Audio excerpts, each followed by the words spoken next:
Okay, everybody, welcome back to DD Valley. This is episode 7 of our Biome Explorer series, and as you can see by all the snow and ice around us, we are up on the Frosted Heights. So, first question, how did we get here? So, Frosted Heights is right above the Forest of Valor here, up these icy steps. It is going to cost us 10,000 Dreamlight to get up here, so make sure you are doing your Dreamlight duties. Make sure you're doing all this stuff here, because all this really adds up, and then later on in the game, I'm sure we're going to be needing a ton of Dreamlight, so make sure you're doing these duties all the time. That's the number one tip I have to tell people, do your duties, because otherwise, you're not going to have enough Dreamlight to accomplish stuff in the game. Alright, so let's get into it. Let's start by talking about the flowers we have up here. So we have what are called passion lilies. The passion lilies, we have 5 different types of them. Like we do in every biome, we have 5 different flowers. So we have, right in front of us, we have the red passion lily. We also have black, white, green, and blue passion lilies. And then also besides, we have our spice up here. Every biome has a spice. And this is our spice up here. We have some mint. Oh, and look at that. I unlocked, speaking of Dreamlight, there we go. There's 300 Dreamlight I just added to my total.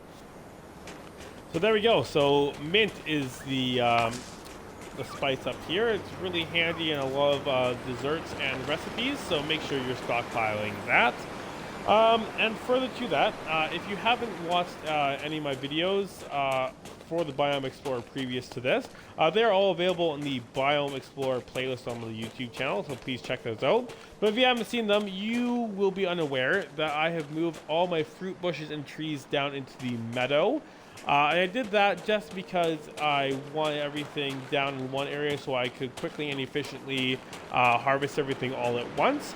However, had you just unlocked the Frosted Heights, there would be a cherry tree and some gooseberry bushes up here for you to harvest from. I've just moved them down to the meadow as I just said.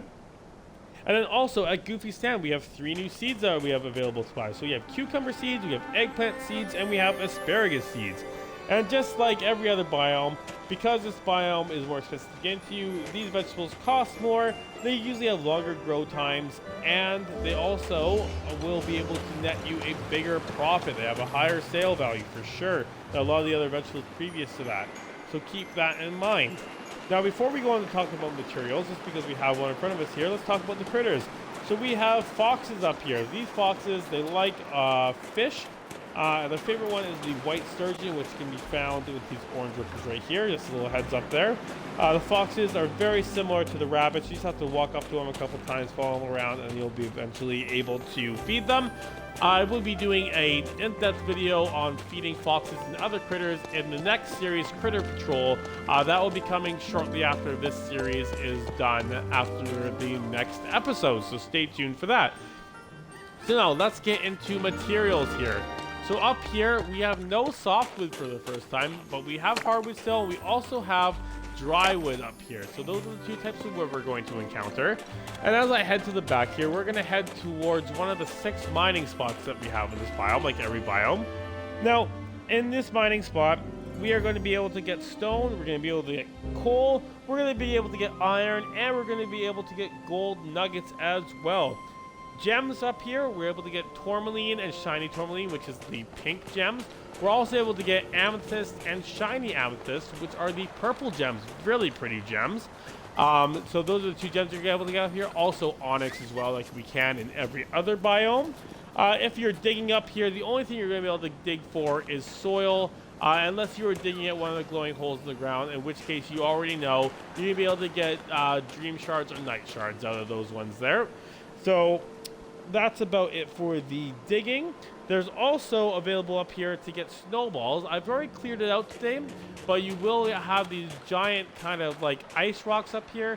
If you use your pickaxe to break them down, they drop snowballs, which can be used for crafting various winter items. So that's just something to keep in mind there.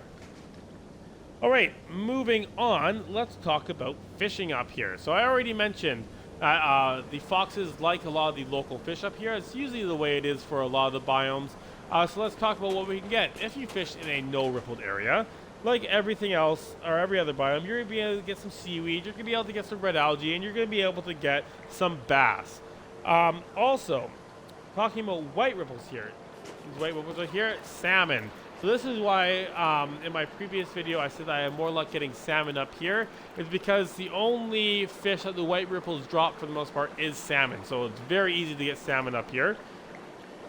If we move over to the blue ripples, which we actually have some here, which is convenient, we are able to get crab and tilapia here. So this is, I believe, the only place in the game where you can get crab. I haven't found it anywhere else that I know of besides Moana's boat on the beach. But this is the only place I've been able to fish for crab. Tilapia you can also get in the Sunlit Plateau. And then this orange one here, as I mentioned, is the fox's favorite food, the white sturgeon. This is the only place where you can get the white sturgeon as well. So a couple exclusive fish up here, which I like seeing. It makes it just a bit more interesting knowing that you're kind of guaranteed to get exclusive fish if you come to this biome. And other than that, let's talk about this cave here. This cave was not in the original release of the game. This came with an update, and that cave is where you can get Olaf from. And just a side note here, this is Kristoff and Anna's house. I've moved it up here because it's covered in ice. You originally find it, or are able to put it in the forest where you first find Kristoff.